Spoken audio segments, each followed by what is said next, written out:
Uma equipe com cerca de 30 pessoas coordenadas pela FUNAI, Fundação Nacional do Índio, e paradas por soldados do Exército e policiais federais e militares iniciou no último domingo uma delicada expedição que poderá durar vários meses e tentará se aproximar de um grupo de índios isolados na terra indígena Vale do Javari, no extremo oeste do Amazonas. É a primeira vez nos últimos 23 anos que o governo brasileiro organiza uma missão desse porte que pode resultar no contato com índios isolados, segundo a FUNAI. O objetivo principal da operação é apaziguar as relações entre o grupo, da etnia Corubo, e índios do povo Matis, já contatados. Confrontos entre as duas comunidades provocaram entre 10 e 17 mortes desde 2014, conforme relatórios da FUNAI. A equipe composta por servidores da FUNAI, colaboradores locais, um médico, uma enfermeira, um técnico de enfermagem e cerca de 20 índios da região partiu da cidade de Tabatinga, AM, rumo à base da FUNAI no rio Ituí, dentro da terra indígena. No domingo, o grupo deixou a base para uma viagem de 2 dias de barco até o rio Quari. Eles devem passar alguns dias acampados antes de se deslocar por outros 2 dias até as proximidades da aldeia isolada, entre o fim desta semana e o início da próxima. A Polícia Federal, o Exército e a Polícia Militar do Amazonas farão bloqueios em rios da região durante a expedição. Segundo Pereira, a ação policial busca barrar e investigar quadrilhas profissionais de infratores ambientais que pescam tartaruga e pirarucu dentro da terra indígena e promoveram 4 ataques com armas de fogo à base da FUNAI nos últimos 14 meses. Requisitada pelos índios Matis, a expedição divide especialistas e outros indígenas do Vale do Javari. Críticos dizem que a missão pode agravar os conflitos na área, além de violar o direito à autodeterminação de um grupo que decidiu viver em isolamento. O governo considera isolados os grupos sem relações permanentes com a sociedade nacional ou com outros povos indígenas. A FUNAI estima que o grupo isolado Corubo tenha entre 30 e 40 integrantes. A etnia se fragmentou nas últimas décadas em meio a rusgas internas e conflitos com comunidades vizinhas. Em 1996 e entre 2014 e 2015, 2 grupos Corubo foram contatados e se afastaram da comunidade que permanece isolada. O grupo contatado em 2014 e 2015 também vinha reivindicando à FUNAI um reencontro com os parentes isolados. Eles argumentam que, se não puderem ir para lá, vão se vingar dos Matis, vai ter uma nova guerra e vai morrer todo mundo lá dentro, diz Bruno Pereira. 6 Corubo contatados integram a missão e serão os primeiros a se aproximar dos isolados. Segundo Pereira, eles farão uma varredura na aldeia à procura de bordunas, porretes usados como armas pelos indígenas. Ele diz que, mesmo que os isolados recebam bem os primeiros visitantes, os outros membros da expedição só entrarão na aldeia se os anfitriões concordarem. Caso contrário, a equipe montará um acampamento a algumas dezenas de quilômetros da aldeia. Segundo Pereira, eles poderão passar vários meses no local, comunicando-se com o grupo isolado por intermédio dos visitantes e monitorando sua saúde. Para Antenor Vaz, ex-servidor da FUNAI que já chefiou a frente de proteção etnoambiental do órgão no Vale do Javari, a operação é arriscada. Ele diz que índios Corubo contatados em 1996 já tentaram visitar o mesmo grupo isolado em 2009, mas foram rechaçados. 2 vezes maior que o estado do Rio de Janeiro, a terra indígena Vale do Javari tem, segundo a FUNAI, a maior concentração de povos isolados do mundo, com 16 dos 107 registros de grupos não contatados na Amazônia brasileira. Desde 1987, após várias décadas de encontros que resultaram em graves conflitos e epidemias entre índios isolados, a FUNAI mudou sua política e passou a evitar contatá-los. Pelas diretrizes atuais, o órgão só pode ir de encontro a esses grupos se eles correrem graves riscos ou se a iniciativa partir dos próprios índios. Para Bruno Pereira, a vulnerabilidade dos Corubo justifica a missão, ou a gente intervém, permitindo que eles tenham a integridade física respeitada e mantida, ou ficamos jogando com a sorte, e isso pode ocasionar um novo confronto de dimensão até maior. Em 2014, segundo um relatório da FUNAI, o grupo isolado Corubo perdeu entre 8 e 15 membros, mortos pelos mates numa emboscada com armas de fogo. Para pesquisadores que estudam a região, o número de vítimas pode ser maior. O ataque buscava vingar a morte de 2 índios mates, atacados a pauladas por 6 Corubo que haviam se aproximado de uma aldeia rival naquele mesmo ano. A justiça pode punir indígenas por crimes, desde que os infratores tenham consciência do delito.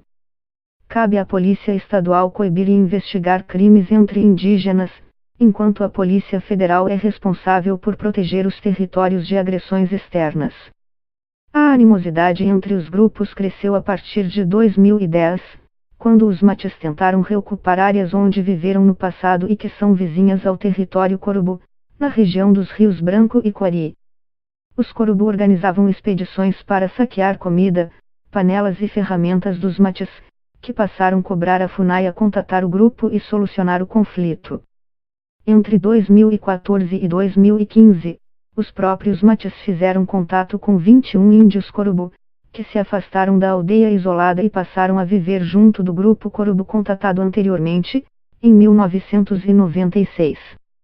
Numa conferência da Sociedade para a Antropologia das Terras Baixas da América do Sul, SALSA, na sigla em inglês, no Peru, em 2017, o líder Matis Makituru disse que a FUNAI demorou a intervir na região. A FUNAI não agiu como ela deveria ter agido para evitar esse conflito. Ao contrário, a FUNAI agiu ofendendo os mates, provocando mais mal ainda, mais divisão, mais raiva. Segundo Turu, apesar da matança recente, os povos mates e Corubo não são inimigos. O pai de minha mãe é Corubo. Então eu sou Corubo. Nós somos misturados. A expedição divide indígenas do Vale do Javari. Em maio de 2018, a FUNAI se reuniu com lideranças locais e avisou que faria uma operação para se aproximar dos Corubo isolados. Coordenador da União dos Povos Indígenas do Vale do Javari, Unijava, Paulo Marubo afirmou na ocasião que o contato teria efeitos imprevisíveis. Os povos precisam se unir, mas a gente não sabe o que pensam os isolados. Eles ainda têm aquela dor pela morte de seus parentes, disse Marubo, segundo a ata do encontro. O ex-servidor da FUNAI Antenor Vaz, consultor internacional em políticas para povos isolados, faz outras críticas à expedição. Segundo ele, o direito dos povos indígenas à autodeterminação, previsto na Constituição e referendado por acordos internacionais firmados pelo Brasil, postula que cabe aos grupos isolados decidir pelo contato. Ele afirma que a FUNAI poderia adotar outras iniciativas para mediar o conflito no Vale do Javari, trabalhando junto aos grupos vizinhos da comunidade e coibindo invasões no território. Há vários exemplos na FUNAI de situações em que os contatos pareciam irreversíveis, havia ameaças muito grandes a alguns povos isolados, mas decidiu-se por eliminar as ameaças para que a autodeterminação fosse respeitada, ele afirma. O ex-servidor diz que, além de desrespeitar um grupo que optou pelo isolamento, a decisão pelo contato pode impactar os modos de vida e a saúde dos indígenas de modo irreversível. O perigo é estabelecer padrões antigos, fornecer tudo num primeiro momento, sedentarizar o grupo e, depois, os recursos financeiros e humanos sumirem. Ele afirma que os Corubo já contatados vivem graves problemas de saúde por causa das mudanças nos hábitos de vida. Bruno Pereira, da FUNAI, lista as ações planejadas para evitar que a aproximação resulte em conflitos ou doenças. Antes de se deslocar para a área dos isolados, a equipe passará uma semana sendo monitorada pelos agentes de saúde. Chefe da Divisão de Programas e Projetos de Saúde Indígena da CESAI, Secretaria Especial de Saúde Indígena, Roberta Serri diz que a maior preocupação é impedir que alguém gripado tenha contato com os isolados. As doenças respiratórias são nossa prioridade, porque eles não têm memória imunológica dos nossos vírus mais corriqueiros, afirma Serri. Se os isolados adoecerem após o contato, poderão ser tratados pela equipe de saúde ou, nos casos mais graves, transportados por um helicóptero da CESAI até o Hospital do Exército em Taguatinga. A equipe tentará convencer o grupo a se deixar vacinar e fazer o teste para malária, doença endêmica na região. A preocupação com a saúde do grupo se baseia no trágico histórico de contatos com índios isolados no passado, dos quais foram vítimas os próprios Emimates, que agora pedem a intervenção junto aos Corubu. Os Mates foram contatados pelo governo brasileiro em 1976, para que a Petrobras pudesse prospectar petróleo na região. A estatal abandonou as atividades após 3 trabalhadores serem mortos a bordonadas pelos Corubu, em 1984. No artigo Isolados e Ilhados, Indigenismo e Conflitos no Vale do Javari, publicado em 2017 pelo periódico Estudos Ibero-Americanos, os pesquisadores Felipe Milanês e Barbara Arisi citam uma carta na qual os Mates descrevem os efeitos do contato. Uma epidemia de gripe se espalhou rapidamente pelo grupo, matando 2/3 dos membros da etnia. Em 1986, um servidor da FUNAI calculou que os Mates não passavam de 50 membros. Coautor do artigo e professor de Humanidades da Universidade Federal da Bahia, Felipe Milanês diz que a incursão no território Corubu não se compara com as grandes expedições de contato com índios isolados do passado. Segundo ele, desta vez, o processo tem sido protagonizado por indígenas que já se relacionam com a comunidade isolada, e não por órgãos do Estado interessados em abrir territórios para a exploração econômica.